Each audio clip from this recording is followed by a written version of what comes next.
Dr. Umar's views on discipline in black families are deeply rooted in his large philosophy of self-respect, cultural pride, and psychological awareness. He believes that black parents have a special role to play in raising children who are not only disciplined but also empowered to face the unique challenges that come with growing up in a world where racial discrimination and systemic challenges still exist. Watch and pay attention, and I will share my thought later. Problem is there's no scapegoat in society. And we are giving our children too many excuses not to be responsible for themselves. And we wonder why the jails are filling up. Yeah, white supremacy, without question, miseducation, economic castration. But we got to look at the role of lack of responsibility in crime too. I spend a lot of time in jails, and there's a lot of folk in there simply because they didn't have no damn self-control. You learn that at home. And if you're raising a black boy, your number one responsibility is to teach him discipline. That's your number one thing, is to teach him discipline. Because if that boy doesn't have discipline by the time he leave your house at 18 or 21, I can almost predict he's going to spend some time in jail. No sexual discipline, no financial discipline, no emotional discipline, no academic discipline, no industrial discipline. I don't want to work. I don't want to learn. I don't want to control my sexual appetite. I don't want to control my emotions. Teach him discipline, or the white man will be waiting for him. Period, point blank, and end of story. The next disorder is emotional disturbance. So we talked about the learning disability. Let me go back to mental retardation. Let me explain why so many black children are diagnosed with it. When we talk about the intelligence test, and it is the intelligence test that we use to determine if a child is mentally retarded. The intelligence test has 4 scales on it, which result in 4 scores. And from these 4 scores, we get an overall IQ score. So when you say your child has a 100 IQ score, you're talking about the overall IQ. But that overall IQ came from 4 other scales. There is processing speed, how quickly your child can solve problems. There is working memory, how well your child can hold information in their mind and execute upon it. There's nonverbal reasoning, how well your child can solve problems for which they've received no previous education. All 3 of those are universal scales. Memory, working memory, processing speed, nonverbal reasoning. Black, white, rich, poor, children do equally well on those if they don't have a serious type of an issue. The 4th scale is what accounts for the racial bias, the cultural discrimination, and that is the verbal comprehension index scale. The verbal comprehension scale of the IQ test is the scale that accounts for why white children do better than black children on these tests. The problem is when they talk about this in the newspaper, and when they talk about this on CNN, they don't demystify it so you understand it. They just say the white kids are 15 points smarter than the black kids, so the black children must be intellectually deficient. They don't demystify. They don't tell you that black children do just as well as whites on the 3 other scales, that the only scale where they struggle is verbal comprehension. And what is verbal comprehension? These are the words and ideas and definitions that white people use that are normally foreign to the average black child's vocabulary, even if they are middle class. That's how they trip our kids up. It's vocab. It's concepts. It's definitions. Okay? And I would add to that, that verbal comprehension has nothing to do with intelligence. Verbal comprehension is dependent on the quality of education you received. Working memory, that's intelligence. That's not dependent on previous learning experience.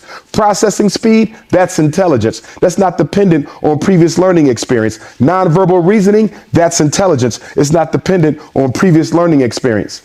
But verbal comprehension, definitions, vocab, that's based on previous learning experience.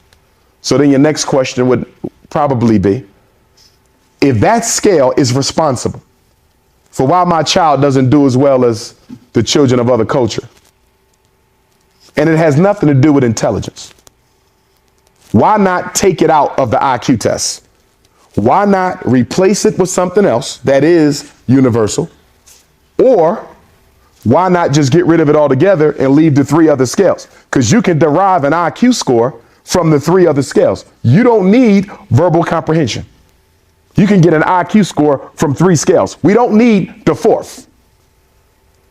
So why not just take that out? Because if they take that out, it eliminates the white privilege that European children are naturally given on these tests. You're testing in my language. You're testing to my vocab. You're testing to my socioeconomic status. White privilege. If you take out the vocab, you take out white privilege. And now you potentially have a situation in America where the black children are earning higher IQ scores than the white children. So they will never take that out.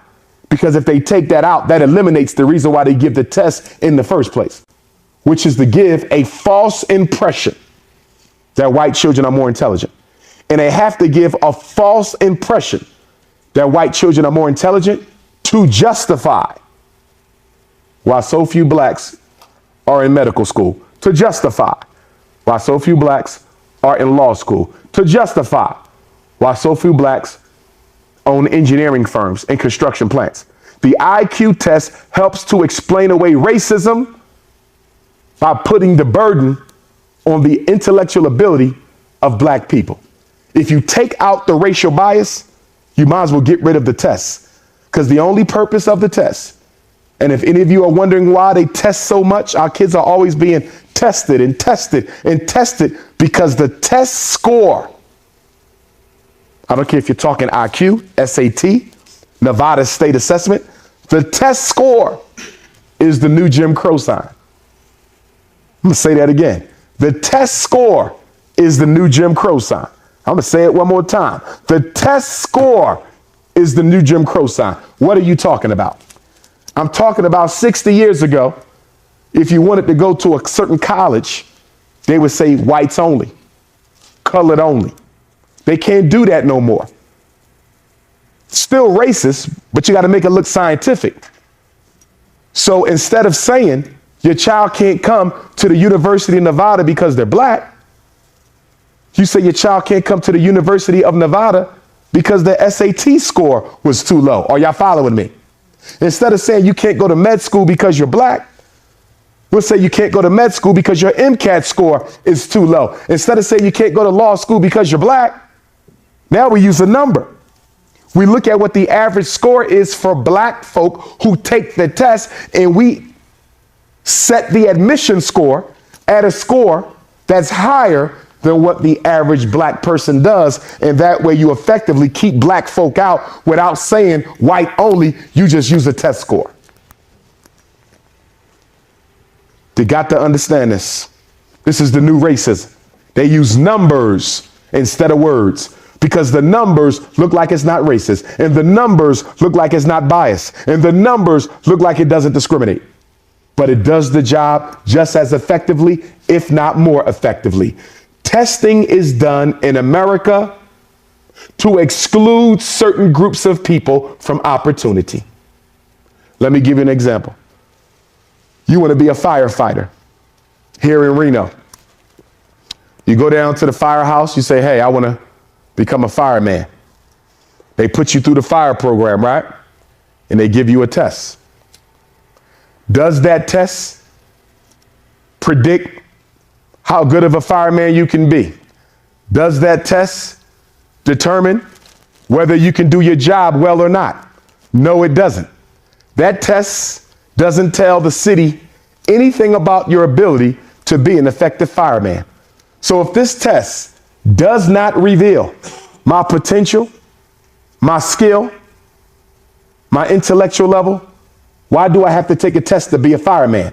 Because it keeps black people out. Does the SAT test tell Harvard or Yale or Princeton or the University of Pennsylvania how well your child is going to do in college? Does it tell them whether or not your child is going to finish college? No, it does not. So why is every child in America expected to take the SAT test? Because it keeps black children out. And by the way, who invented the SAT test? Carl Brigham. Do your research on Carl Brigham, a white racist eugenicist who advocated the systematic extermination of black people. He is the inventor of the SAT test, people. All of this is racism. All of this is racism. But the new racism is to make it look like there is no racism. The new racism is to make it look like there is no racism. That's why Obama was made president. He said he was fighting for a change we can believe in. And that's exactly what you got. Michael Brown, a change you can believe in. Trayvon Martin, a change you can believe in. Worst unemployment rate for black folk in over 30 years. A change you can believe in. Highest dropout rate since the first Bush. A change you can believe in. Because you don't understand white supremacy. You thought voting for Obama meant a change in the American power structure's relationship with the black community. Are you crazy?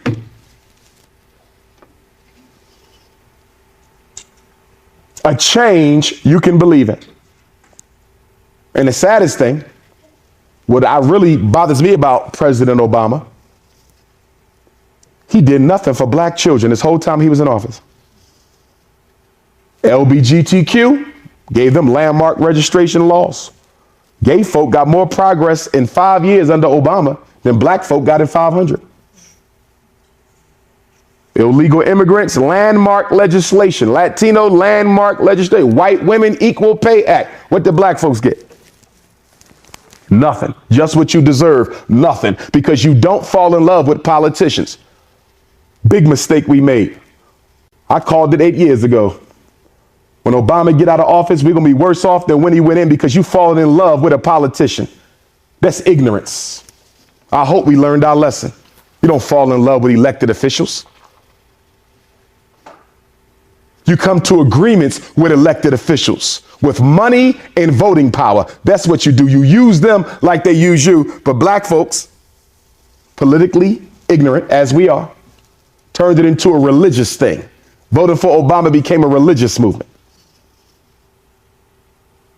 Pastors all across America talking about, yeah, God predicted this. God sent Obama. In the mosque, God sent Obama. I'm tired of it, quite honestly, because we keep letting white folk outthink us. We just keep on letting. They're going to do it again. They say you Al Sharpton and Jesse Jackson. You go floating again. Question is, when do we learn from it and start changing our political behavior? Well, first of all, you can't change your politics until you change your spending habits. Boom. As long as we remain conspicuous consumers, we will get nothing. Votes do not control money. Money controls votes. If you ain't got no money, you ain't going to get nothing done by the people in office. Pow. I don't care if their name is Obama, Bush, Hillary Clinton, or whoever else. So let me get back to education because we're going to deal with that tomorrow. Autism. Autism is real. It is a real disorder. And you know why so many of our children are being diagnosed with it? Because of these immunizations that we're giving them. Shots. You better think twice before immunizing your child these days, because there's chemicals in these shots now that are messing up the neurological development of the children. And that's why most of us see our children appear to be quite normal up until age 2. But from 2 to 5, they change. Because it's those second set of shots that they expect you to give your child that's responsible for most of the neurological impairment that the shots are causing. I'm 40 years old. So if you're my age or older or a little bit younger, you never had an autistic classmate in school, did you? Most of us never had an autistic classmate. Kindergarten through 12th grade, college, grad school, doctorate school, never had an autistic classmate. But the children in the room today, they're likely to have about 6 or 7 of them by the time they graduate from high school. Once upon a time, you couldn't find a black autistic person. Before 1970, you could hardly find a black autistic child. Now they popping up every other day. Immunizations. My youngest daughter, she's not immunized, and she will not be getting immunized because black folk don't need white people chemicals to stay healthy. And for the life of me, I'm trying to understand why we letting folks who trying to get rid of us put stuff in our babies' arms so they can live longer. That doesn't even make sense to me. Black folk have been marked for extermination, but we're going to let somebody put something in our baby's arm that's supposed to help them stay healthy. You're crazy, not the doctor. You are. And by the way, in America, they cannot force you to immunize your child to go to school. I hope y'all know this. A lot of people say, well, they don't get shots, they can't go to school. That is incorrect. That is a lie. It's false. I know for a fact because I work in education. I know, and I know ed law. I know they cannot make you immunize your child, but you have to tell them that you know your rights. You can't ask permission. If you ask permission, then they're going to tell you, yeah, he got to have it be immunized because you asking me. So I'm going to tell you. You have to let them know that there is no state law that obligates me to immunize my child if it's against family belief. You can download an immunization exemption form from the county board of health. You can get one from the medical doctor. Some medical doctors won't give them, though, because if your child is not immunized, insurance won't cover that doctor in the event of a malpractice lawsuit. So most pediatricians are going to want you to immunize your children because they won't be able to service that child. Well, they could, but they won't be covered by insurance if you decide to sue. And the third thing, you can just get a notarized letter, an affidavit. Take that to the school. My child will not be immunized. It's against personal family belief. It's my right to choose, and I'm choosing no. Notarized letter. Life goes on. There's only 2 states that require immunization, Mississippi and West Virginia. This is Nevada. Mississippi and West Virginia. This is California. Mississippi and West Virginia. This is Oregon. So if you tell me that the school told you your child had to get shots, it's because you let the school bully you against your own rights. They're not going to lay down because you know the law. You got to let them know that you're going to respect my right to choose. They do the same thing with special ed. If you don't let us test your son, he can't come back. That's illegal. They say it all the time because they know you're going to believe whatever they tell you. Part of our post-traumatic slavery disorder is believing whatever white folks say. If they said it, it must be right because they said it. Now, even though autism is real, a lot of black children are misdiagnosed with it because some other conditions can look like autism even though they're not, such as a hearing impairment. If your child got a problem hearing, they can very much appear to be autistic. If your child has tubes stuck in their ears that you never got pulled out, trifling, they can very much look autistic. Okay? If your child has been traumatized, verbal abuse, sex abuse, physical abuse, trauma will look like autism. Okay? Social mute, a child who chooses not to speak for whatever reason. Selective mutism, a condition where the child doesn't speak. It could be due to trauma. It could be due to low self-esteem. It could be due to confidence. But some children don't speak because they don't feel like talking. It looks like autism, but it's selective mute. Comes right out of this book. So what is my philosophy on evaluating young children? If we look at the young princess over there, we look at the young prince over there. If they parent told me, I think my child got a mental illness or learning disability, I would ask them, why do you feel the need to get them tested right now? Why do you need a 4, 5, 6, 7-year-old tested right now? What are you expecting to get from that? Here we go again, being ignorant, just doing stuff because it's available. Nothing good going to come from testing them at that age. First of all, I can't even get an accurate read at that age because they're so young that the mind is still developing and growing exponentially. It's no way I can determine effectively if one of them are autistic. So why don't we just be patient, give them some time to grow, evaluate them a little later? Well, the school don't want you to be patient because they want that special ed money. The teacher don't want you to be patient. They want them out the classroom. And some of us don't want to be patient because we want an SSI check. So the reason we're often rushing to get our kids evaluated is not for the child. Has nothing to do with them. It's about pocket change for the school, pocket change for the parent, pocket change for the psychiatrist, pocket change for the social worker, pocket change for the therapist, pocket change for the psychiatrist. In other words, ladies and gentlemen, psychology and psychiatry have become capitalism's greatest form of exploitation. And why is psychology and psychiatry capitalism's greatest form of exploitation? If you sell cars, you have to have a certain amount of capital in order to produce your automobile. If you sell clothes, you got to have a certain amount of capital to produce your clothing. If you sell pocketbooks, you got to have a certain amount of capital to produce your pocketbooks. If you sell cosmetics, lotion, soap, lipstick, you got to have a certain amount of money to produce your product. But with psychology and psychiatry, the products are invisible.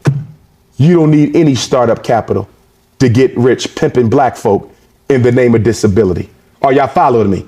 ADHD cannot be touched. You don't need no startup capital to make money off of ADHD. The learning disability cannot be touched. You don't need any startup capital to make money. Only in psychology and psychiatry can you make billions of dollars off of a product that nobody can see, touch, taste, or smell.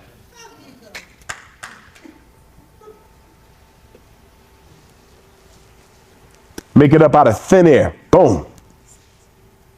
ADHD. Let's talk about that for a minute. Ain't no daddy at home disorder. Ain't no daddy at home disorder. ADHD. Ain't no daddy at home disorder. 85% of black boys diagnosed with this made up glow in the dark Marvel comic disease don't have a father figure in their life. ADHD.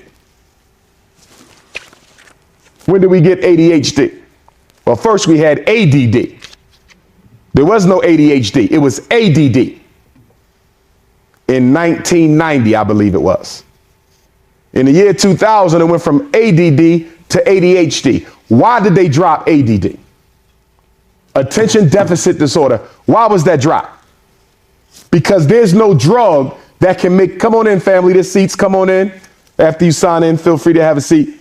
There's no drug that can make your child pay attention. The drugs only do what? Slow the brain down. It does not make the brain focus. So ADD by itself was affecting Wall Street profits. So they got rid of ADD and came up with ADHD, added the word hyper. By adding the word hyper, you legitimize prescription for everybody with the diagnosis. Ain't no daddy at home, because the daddy's responsibility was to teach the discipline. When the mom is responsible for teaching the discipline, all due respect to the ladies, that's not a natural responsibility of a mother. You're maternal. You're feminine. Your job is to love and to nurture. The man's job is to patrol and control. And when the man is not in that home, the discipline program gets left behind, and you get white folk making money off the fact that daddy's not home. Now look at the hypocrisy now. America has the highest incarceration rate on the planet. And most men, black men in jail, are in jail for nonviolent drug-related offenses.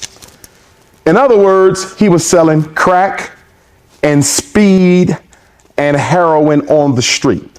And he was selling crack and speed and heroin on the street because he couldn't find a decent job through which he could earn enough to take care of his family. So they locked him up 5-10 years mandatory minimum sentence for selling narcotics, right?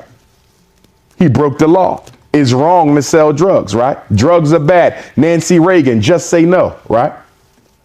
But they'll take the same drug that locked his father up. Check it out.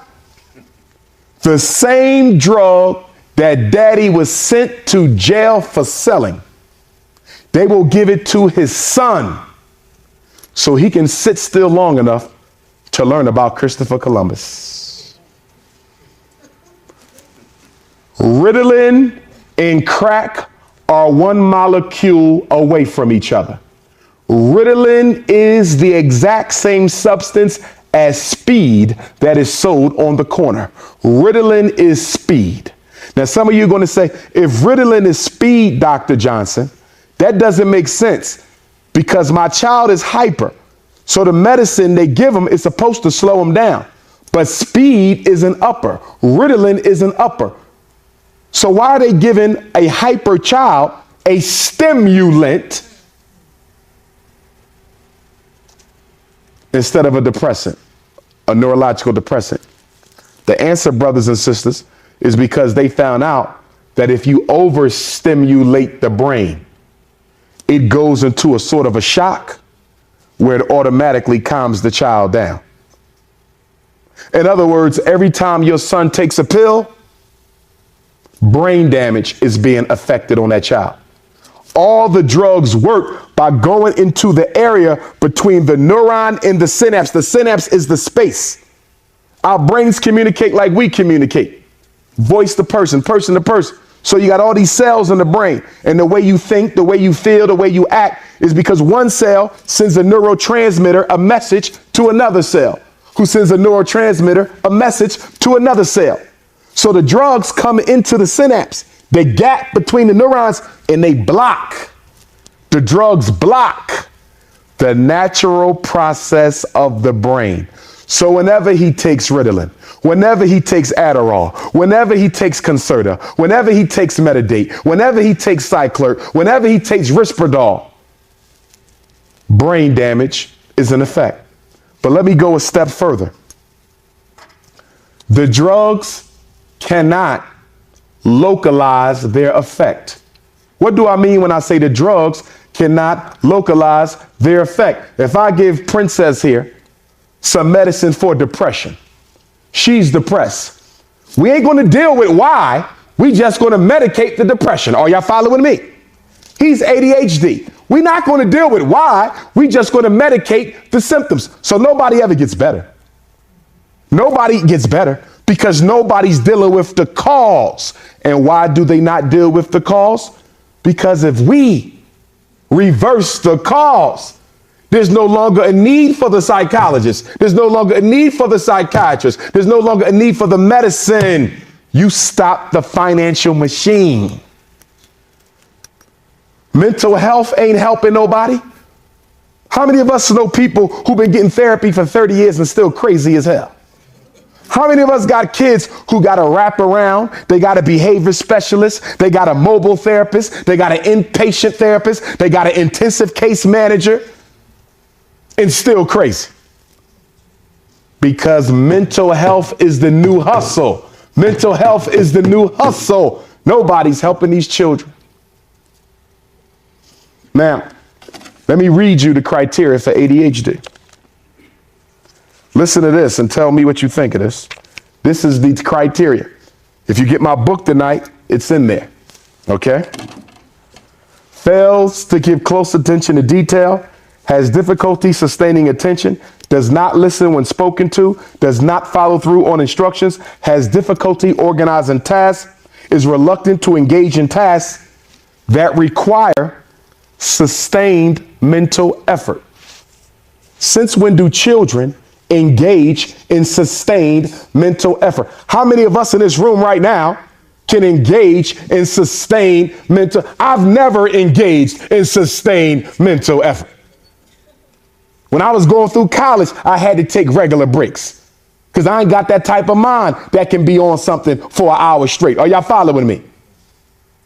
So So why are we expecting children to engage in sustained mental effort? They are babies. Babies don't do that.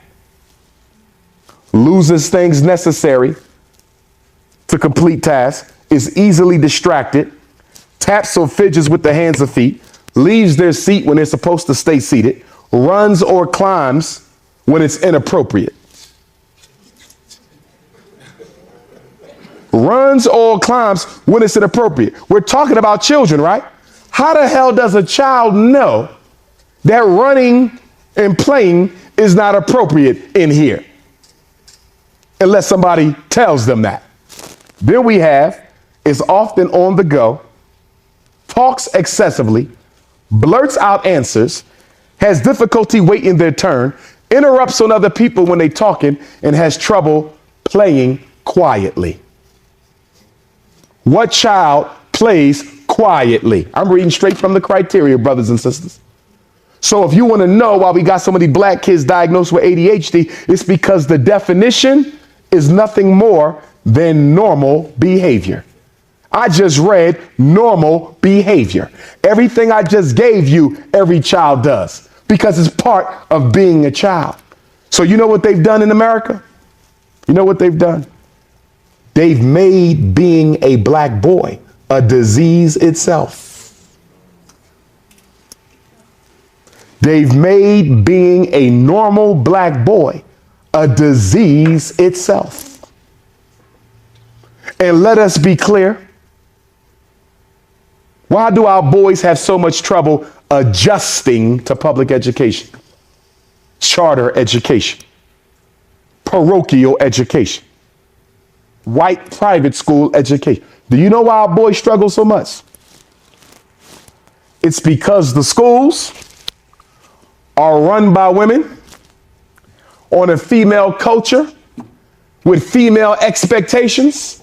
And if you're not able to conduct yourself like a female child, you will be marginalized and objectified as a problem child. That's the problem with school. A masculine boy is going to have issues in school because schools cater to the female child. Who expects a boy to sit still for 7 hours straight? A lady can do that because she has estrogen. She doesn't have testosterone. And it's even difficult for girls. But girls are socialized to be inactive. Boys are socialized to be active.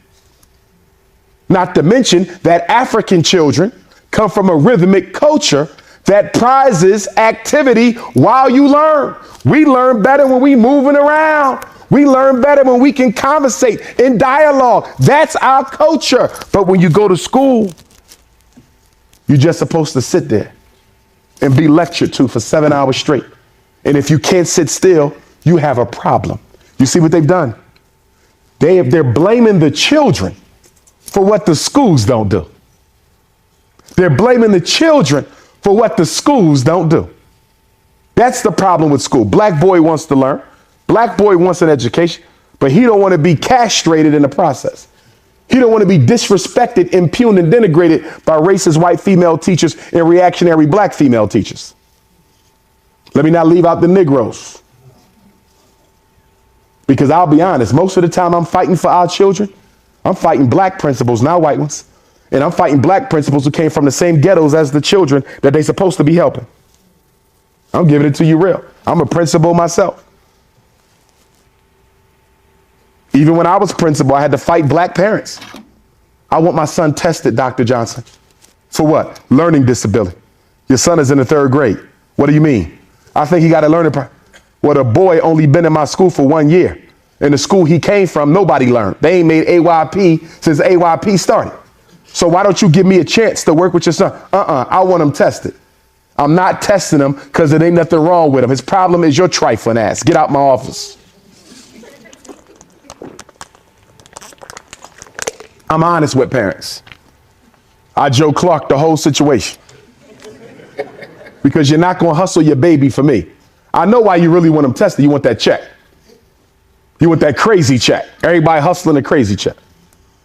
Even the grown folks hustling a crazy check. Well, I got news for you. Especially my single parent mamas. You playing schizophrenic, getting a psychotic disorder so you can get $700 a month? Guess what's going to happen? The minute that school wants you to put that boy in special ed or on drugs and you don't agree with that school, they're going to call Child Protective Services. Child Protective Services is going to do the research. They're going to find out that you got a psychotic disorder for which you taking medicine.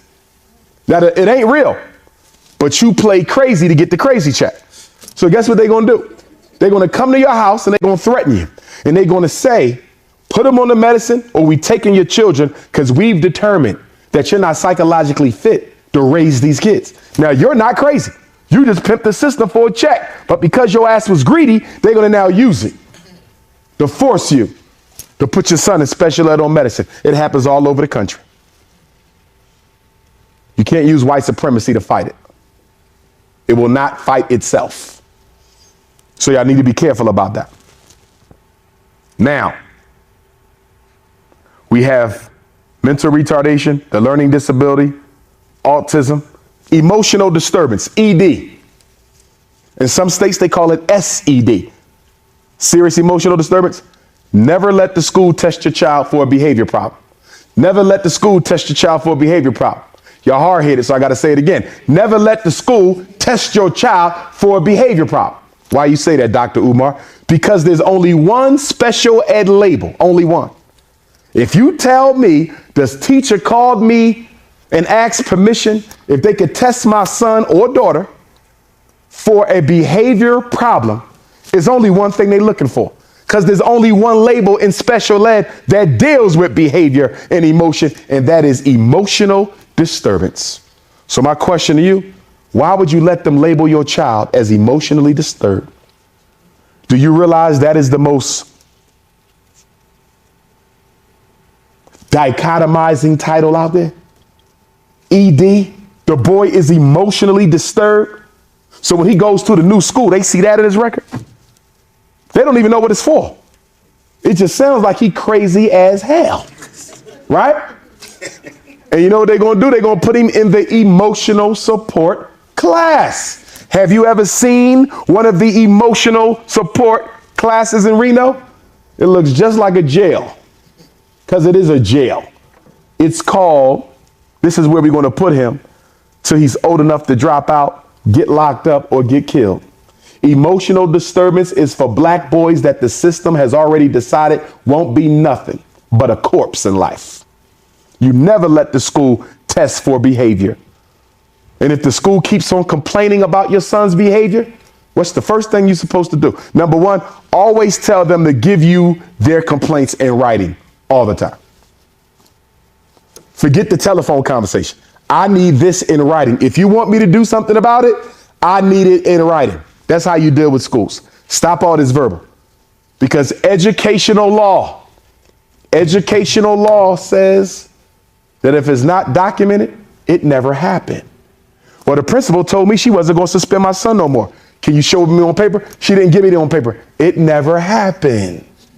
Black folks, we never asked for stuff on paper. White culture is based on documentation. If you want to beat them at their own game, you have to have yours. You want my son tested? I need that on paper. I want to know why you want him tested. By the way, if the school wants your child tested, they're required by law to try to help the child improve without special ed. I don't know if y'all know this. Special education is the last thing you're supposed to try. Special education is the last thing. The last thing. We should have had tutoring. We should have had academic intervention. Special ed is the last thing. But I bet you what they're doing in Reno, it ain't the last thing. It's the first thing. It's the first thing. And you know what's so sad? These schools who want your child in special education get money for Title I service. You know what Title I service? That's money that came out of Lyndon Baines Johnson's 1965 War on Poverty's Elementary and Secondary Education Act. They give schools money, millions, to do what? Help a child improve their math and their reading skill. Most kids are in special ed for what? Math and reading. But the school gets Title I money for what? Math and reading. So you as the parent have to let the principal know, don't you get Title I? If my son is behind, it means he needs a tutor. Well, yes, but he's 3 grade levels behind. He's in the 6th grade, reading on the 3rd grade level. We think he has a disability. Okay, I got a question for you, Miss Principal. What is the average reading level of the students in my son's classroom? What is the average reading level of the other students in my son's classroom? What is the average reading level of the other students in my son's classroom? You know why you want to ask this question? Because I'm willing to bet all the black boys in that class are all reading on the 3rd grade level. Are y'all following me? They all in the same place. But you chose to single my son out for special ed when all of them are reading deficient. And what does the research say? The research says the children that are singled out are normally done so based on the teacher's perception of the parent's socioeconomic status.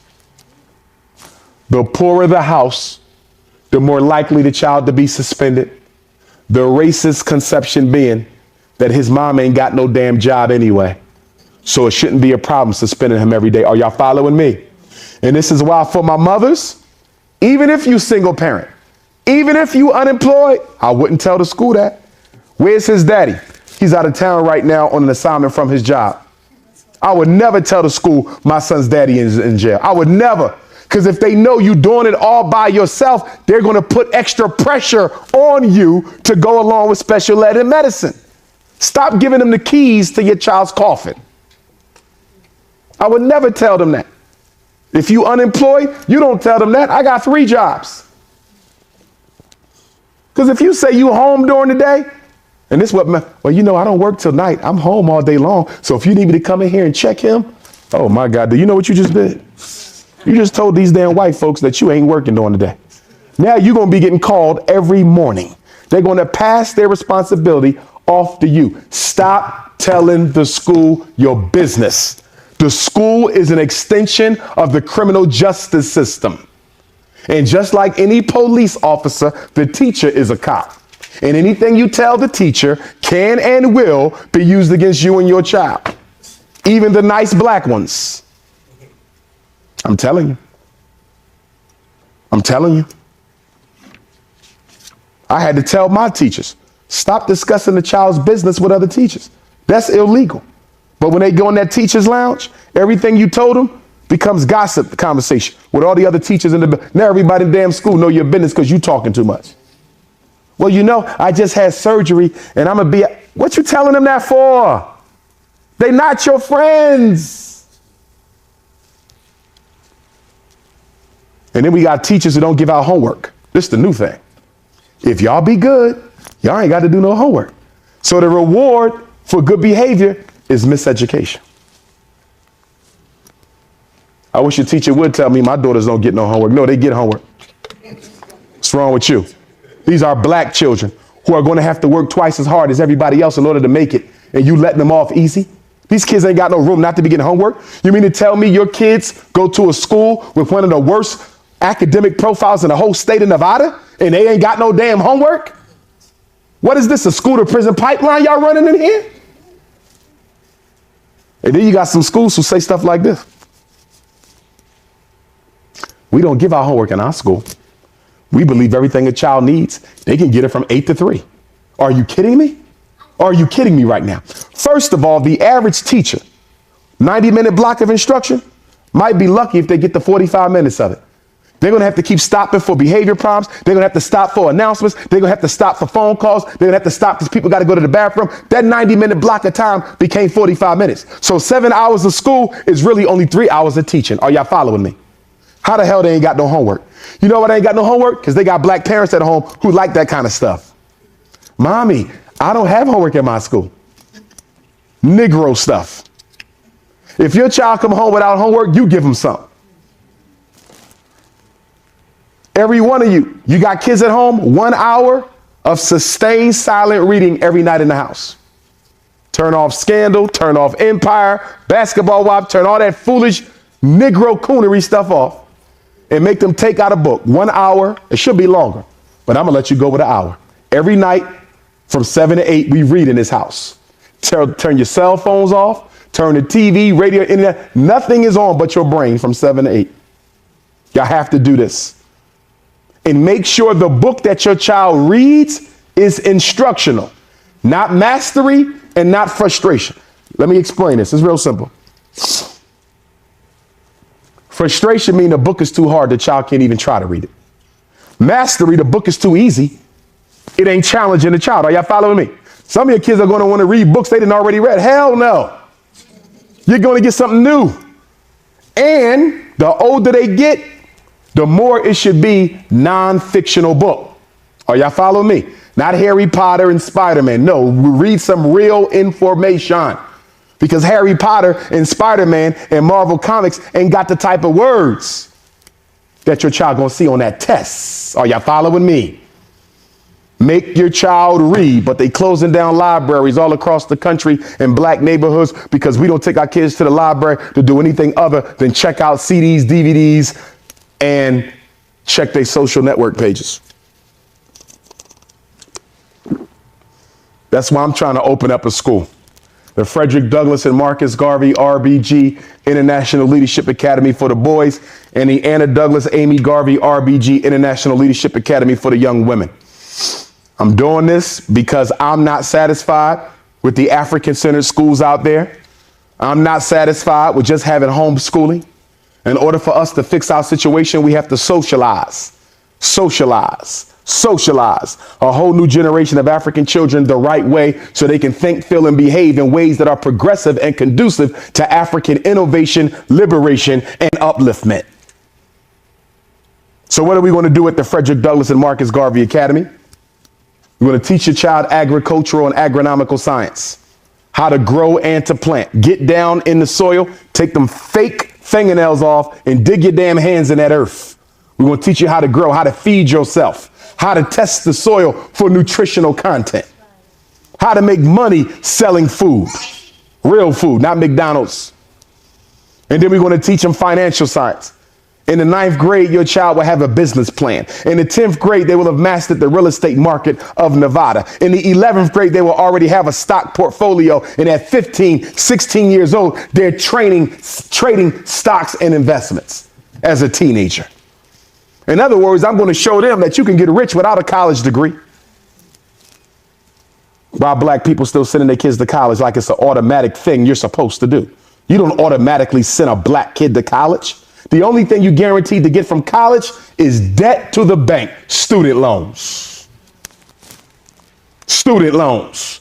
Crushing black folk all over America. Student loans. And the price of college keep on going up. It was on the front cover, U.S. News and World Report last month. The price of college, is it worth it? This is white folks now.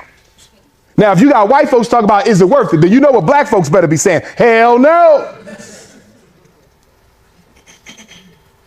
Your child go to the University of Nevada, $80,000 education. He got a bachelor's degree. He can't find a job. He go back for a master's degree. That's an extra 40. Now he owe $120,000. He can't find a job. He go back, get a second master's. Now you owe $160,000. Still can't find a job. Go back, get a doctorate. Now you owe $250,000. First he was underqualified. Now he come back with his doctorate and the white folks tell him what? You overqualified. How about we just wasn't going to hire your black ass? No, this is what they do to black folk. White folk have set it up where we got all the degrees and they got all the damn money. Black folks, we got all the degrees. Smart, but broke. And the white folk got all the money. This is what they done. Because they told us, if you get your education, you get economic opportunity. They lied to us. And one of the things we got to fight for is for them to return the industrial building trade programs back to the black high schools. Plumbing got to come back. Carpentry got to come back. HVAC, computer networking got to come on back. Auto body. Auto mechanic program got to come on back. Have you ever noticed when you're driving through Reno, you look at the new construction sites that are being built? Have you seen the color of the people building them? Almost no black labor on publicly funded construction sites. Why? Because black folk think they're too good to work with their hands. We want to send all our kids to college for, so they can get degrees in Beethoven and stuff. Okay, astronomy, no job. So in my school, we're going to have the trades, and we're going to have the scholarships. A child will have to be master of one of each. They've created a dichotomy in the black community where you are either a psychologist or a plumber. Why is there an either or? Why are you not a psychologist and a plumber? Why are you not a surgeon and a painter? And what is the difference between the two? The difference between the two is if you have a degree from college, that degree only works for you if white folks are looking to hire you, because college degrees prepare you for jobs that white folk need. Are y'all following me? I'm a psychologist. Ain't no damn black folk looking for one of those. So if I was not needed in the system, my daughters would not eat. So our children have to have a contingency.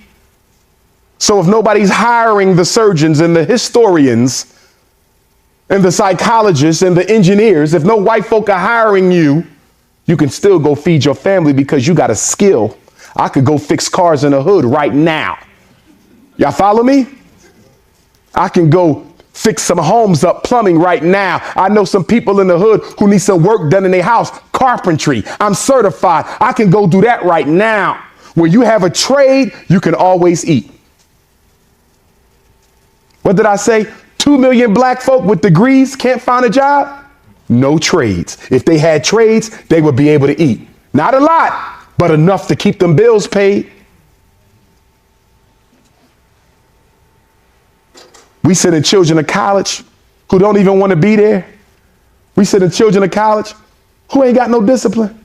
If your son barely went to school in high school, if he barely did his homework in high school, if he barely passed in high school, what the hell you think gonna happen when he get to UCLA? Flunk the hell out the first semester. Smoke some weed, get somebody pregnant, and get kicked out for academic probation. Black males have the worst retention rate. I'm just keeping it real. I'm just keeping it real. You can't find brothers in college unless they're there to throw basketballs and catch them.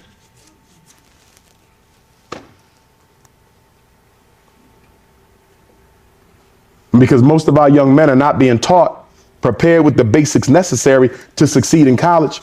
Many of them are being influenced to go into the military. This is what they did. They set it up like this. We're going to make sure they have no jobs in the neighborhood. We're going to make sure they ain't got the grades to go to college. So and they're not good enough to play sports. They're not good enough to rap their way out the hood. They can't be LeBron or Jay-Z. So it's only one thing left. Come and fight for white supremacy in a foreign land.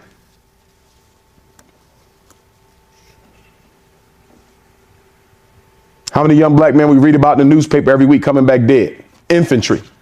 You going into the army and you ain't got no college degree or trade under your belt? Infantry. The worst thing you could do is send a black kid from high school straight into the military. They're going to put them on the front line and stick a gun in their hands. Infantry. Expendable soldier. And the high schools ain't telling them. I'm trying to tell them. I went to a military high school. I try to tell these young folk, listen, well, Dr. Umar, I want to be a Marine. Okay, listen. I wish I met you when you was younger, because I don't know who allowed you to grow up with that mindset any damn way. But you want to be a Marine? Do me a favor. Go and get you a trade under your belt or get you an associate's degree at the community college. Please don't go straight from high school, because they're going to steer you right into the infantry. You are the first to die. And now we got ROTC programs popping up in all the high schools, teaching them to be soldiers in high school. Y'all see them all around. It's a shame because the kids love it because they love the structure. They love the honor. We should be giving them that ourselves. They got to go to white folks' ROTC program in order to get some type of discipline and honor. Children crave discipline, believe it or not. They crave it. That's why we got gangs. A gang is a surrogate family. Children who don't feel like they got a family will go join one. It's called gangs. There will always be gangs as long as there are dysfunctional black families. There will always be gangs as long as there are dysfunctional black families. There will always be gangs as long as there are fatherless black boys. There will always be gangs when there's nothing productive for our sons to do in the neighborhood. Gangs give them a father.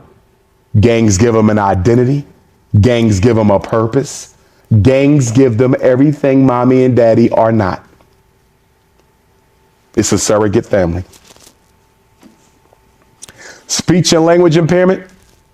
This is a disorder in a child who cannot speak, express themselves effectively, or understand effectively, assuming that they are proficient in the English language. If a child is Spanish, Latino, and they're not fluent in English, they should not be in special ed for speech and language. But I guarantee you, the schools in Reno have Mexican and Latino kids all in special ed. You know why? Because when you are an English language learner, the school has to go out and hire an ESOL teacher. ESOL means you're learning English as a second language. There's a teacher that teaches English language learners. It's known as the ESOL teacher. But if that school don't want to hire one, you know what they're going to do? Just stick them in special ed. Say they got a disability. And that's how we're going to deal with the English language learners. In South Philadelphia, we have a large African immigrant population. And guess what the Philadelphia public schools are doing with all those African children? Sticking them in special ed because they don't want to hire an ESOL teacher, and they know the parents don't know their rights. If your child has a speech impediment, I don't have a problem with them getting speech therapy, because when you have a speech and language impairment, you do not go to a special ed class. You get speech therapists from the speech pathologist. Is it special ed? Yes, it's still special ed. You are in a special ed program, but you don't go to a special ed class. So I don't have a problem with speech therapy because you don't go to a class for that. They'll still get a regular high school diploma. And if I didn't mention that earlier, if your child is in special ed, part-time or full-time special ed, they will not be getting a high school diploma. Quote me, write it down, and listen to the white folks if you want. If your child is in special ed in America and they're black and they're in special ed part-time or full-time, that means they spend half of their instructional week with special kids to all of their instructional week with special kids. They will not get a regular diploma. Special ed kids don't get diplomas no more in America, and nobody's telling you, because if they told you, you wouldn't let them put your child in special ed. So Umar Johnson is telling you now, keep your damn kids out of special ed.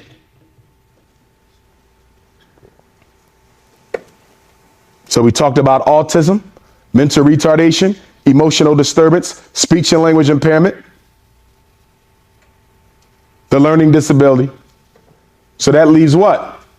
The nice disabilities. Blindness, that's real. We ain't got to argue over that. All of us can tell a blind child when we see one. Deafness, that's real. We ain't got to argue over that. All of us can see a deaf child when we see one. Developmental delay, orthopedic impairment, multiple disabilities, traumatic brain injury. I don't have to spend time on those for two reasons. Number one, they're real. They're obvious. They're not made up out of thin air like the learning disability and ADHD. If you can't see, you can't see. And the other reason why I don't have to spend a lot of time on them is because they're what we call low incidence. You rarely see a black blind child. You rarely see a black deaf child. You rarely see a black orthopedically impaired child. You rarely see a black traumatic brain injury child. I don't have a problem with those kids being in special ed. They have a real problem that needs real help. That's not my issue.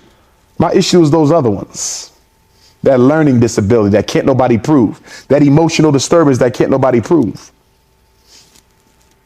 That mild mental retardation that can't nobody prove. and that so-called ADHD. Ain't no daddy at home. Now, I'm going to read you some of the side effects of the medication. But before I do, let me finish telling you what we're going to teach at the school. So we're going to give them a financial curriculum.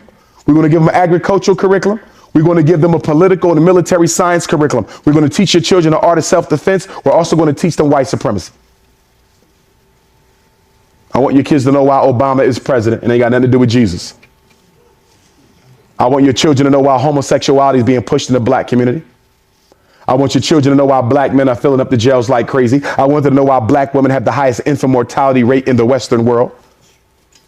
Black women have been having babies longer than any other woman on the face of this earth, and now you don't know how to do it right no more, so much so that more of your kids are coming out dead than the children of any other race, even when you control for social economic status. I want them to know why. I want them to know why Officer Darren Wilson didn't go to jail for killing our brother Michael Brown. I want them to know why. I want them to know why George Zimmerman didn't go to jail for killing Trayvon. I want them to know why. And the reason is because America is at war with the black man. You do not go to jail for carrying out your responsibilities to your state. That's why no police will ever go to jail for killing a black man, because war has been declared on the black man. It's the black man who simply won't accept it.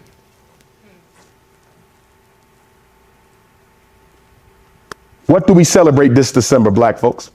We celebrate 150 years of freedom. Did y'all know that? 1865 to 2015, brothers and sisters. Civil War, 1865, it ended. 13th Amendment, 1865, that's when you got it.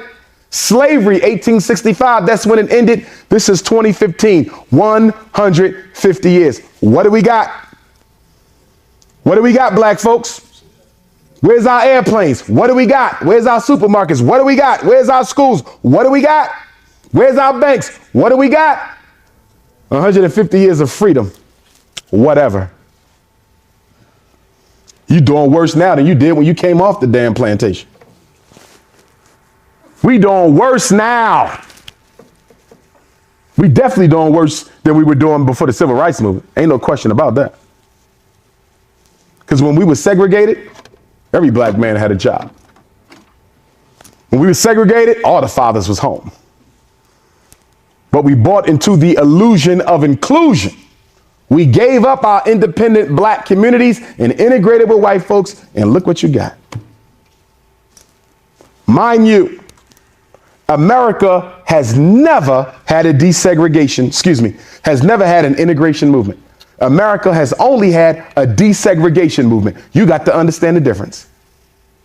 I'm going to say it again. America has never had an integration movement. America has only had a desegregation movement. What am I talking about? Desegregation is when you remove the barriers to access. We're going to desegregate the schools. We're going to change the laws that say you can't go. That's deseg. Integration. I'm going to make sure you get the opportunity to attend. Are y'all following me? America has never guaranteed opportunity for black folk in either its institutions or mainstream society. America has only desegregated. It has never integrated. It has never integrated. It has never integrated. It only desegregated. Nobody told us to give up our independent black schools. Nobody told you to shut down those independent black schools. They might have been dilapidated. They might have been underfunded. They might have been not so pretty, but our kids still learn. I would rather put my child in a dilapidated one-room schoolhouse with a black teacher who cared than put them in the prettiest school in Nevada with a bunch of non-African teachers who can't stand them. And I'm going to be honest with y'all. Y'all out here with the Latinos and Mexicans. I ain't got nothing against them, but I do know this. In Philadelphia, we got a section of the city that's all Latino. But black kids who live in that neighborhood, that's their neighborhood school. They might get treated worse in the all Latino schools than they get in the all white schools. They might get treated worse in the all Latino schools than they do in the all white schools. I'm just giving it to you real. It's a whole nother type of racism. People with black blood who don't want to be black being racist towards folks who know they're black. I'm just giving it to you real. There was no Hispanic before 1970. The United States government created that. Hispanic ain't nothing but a black person who speaks Spanish who don't want to be the hell black. Puerto Ricans are just as African as the rest of us, but they don't want to be. They got a light skin supremacy problem. Cubans too. My great grandfather Cuban, I know all about them too. Don't want to be black. So y'all got it twice out here. Because y'all got the white folk and then y'all got the brown folk who want to be like the white folk. And they earn their brownie points by stepping on your back. But yet you want to have a multicultural coalition. You're crazy as hell. Those people don't like you no more than white folks do. That's right. They just as racist. You ain't got nobody but yourself. Stop trying to line up with all these other people of color thinking they're going to help you. They can't stand you. They came to America to replace you.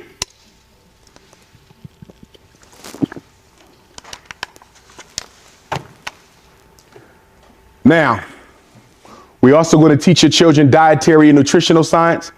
I want our children to be masters of healing the body without no pharmaceuticals from the drugstore. I want that little boy back there, if mommy not feeling well, he can go out to the yard, get some herbs, boil it, put a little honey in it, little cayenne pepper, and knock mommy flu right on out. I want them to be able to heal diabetes. 10 years old, and they know how to heal diabetes. That's what I want in my school. That's what we working towards. So far, we raised $250,000. I'm gracious, but I'm not content. Because I know y'all got a lot more to give me than some $250,000. When Darren Wilson killed Michael Brown, white folks gave him $300,000 in 3 weeks for his defense. And Dr. Umar Johnson is trying to build a state-of-the-art school for black boys that y'all all know I need. And after 6 months, I only got $250,000. Trifling ass black people. I'm going to call it like I say it. And I don't care if you get offended. We can handle that outside. We trifling. I should have been had that $2 million. I should have had that $2 million 30 days after I started the fundraiser on May the 20th. It don't make no sense. But y'all sure call me up when the school's messing with your son. Did you make a donation to my school? Oh, not yet. Bye. Click. That's the new Umar. You want some help with your son? Did I get a donation? No, I want to hear that. Mail the donation, then you call me back, and then I'll help you with your son. But you're not going to use me to fight white folks when your son shouldn't even have to put up with them in the first place. We trying to buy the St. Paul's College in Lawrenceville, Virginia. Still available. I was in communication with the president about 3 days ago. He told me the school's still an option. But now they're trying to sell the school into pieces. Now they're trying to sell the student center. If they sell that student center, I don't even want the rest of the school no more, because the student center is the best thing on the campus. Day before yesterday, I was in Port Gibson, Mississippi. The NAACP invited me down there because they have a school for sale. Chamberlain Hunt White Military Academy. Nice school, too. It's not as big as St. Paul's, but it'll work. So I'm just hoping y'all help me raise this $2 million before somebody buy them schools. That's what I'm hoping. Okay?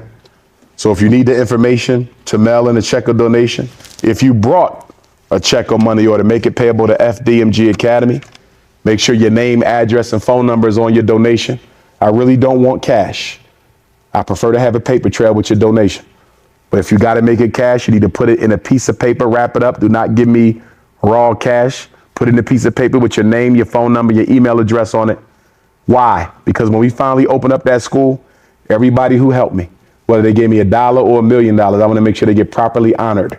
We're going to have an honorary ceremony for the people who cared enough to help me build that school. I need everybody in here to come up with $1 amount that you can afford to mail every month, and you mail it. I don't care if it's $10, $20, $50. You come up with what you can afford and you send me that. I'm getting sick and tired of getting texts on my cell phone for black folk talking about I've donated, like they done. You gave me $25 damn and you think you free now. We got to raise $2 million. Your ass ain't done. I better get some more and some more and some more and some more until we hit the goal, brothers and sisters. That's the way we're going to have to do this. We also going to teach our children African spirituality. African spirituality. It's not a religious school. We're not into that. I don't want the kids coming back home to you because you part of the problem. You got Willie Lynch all in your system. White Jesus on the wall, teaching your kids to be multicultural, daughter looking like Beyonce, a head full of blonde ass weed. What the hell I want her coming back home to you for? She stayed with me, and the boys stay with me in the dorms. If any of you want to work at the school, send me your resume. We've already received over 600, but that's not enough because we need schools everywhere. We need to have a Pan-African school district everywhere black folks are. We need a FDMG, ADAG. So send me your resume. You can email your resumes to fdmgresumes@gmail.com. And you don't have to be a school teacher to work. We need security guards. We need nurses. We need counselors. We need house parents that live with the children.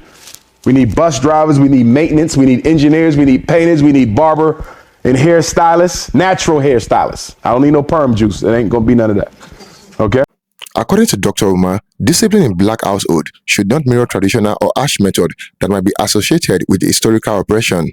It suggests that discipline must be culturally grounded and serve as a tool to reinforce racial pride and self-knowledge. Dr. Umar Johnson warns against relying solely on physical punishment, which he argues can carry remnants of harmful practices imposed during slavery and led to generational trauma. So how does Dr. Umar believe black parents can instill discipline? Well, he suggests focusing on structure, guidance, and accountability. He encourages parents to discipline their children in ways that build character and resilience, teaching them critical thinking and self-control rather than obedience out of fear. This approach, he says, prepares kids to handle situations where they might face racial adversity with confidence and calm. Dr. Umar Johnson emphasizes that part of discipline involves teaching children who they are. He advises parents to educate their children about their heritage, their history, and the struggle that the black community has overcome. By doing so, he argues parents can empower their children to approach life challenges with pride and awareness, helping them understand why respect, integrity, and self-discipline are essential qualities. Dr. Umar also advocates for discipline that avoids creating trauma. He believes black parents should avoid punitive methods that could inadvertently reinforce negative stereotypes or damage the child's self-esteem. Instead, he encourages approaches that focus on explaining the consequences of action and discussing solutions, creating an environment where discipline is constructive rather than being based on fear. Ultimately, Dr. Umar's approach to discipline goes beyond the household. He believes that where disciplined, self-aware black children growing into strong, conscious adults who can confront societal challenges head-on by fostering a sense of cultural pride, accountability, and resilience. He believes parents can help raise the generation to be proactive, confident, and self-determined in a world that might not always be welcoming.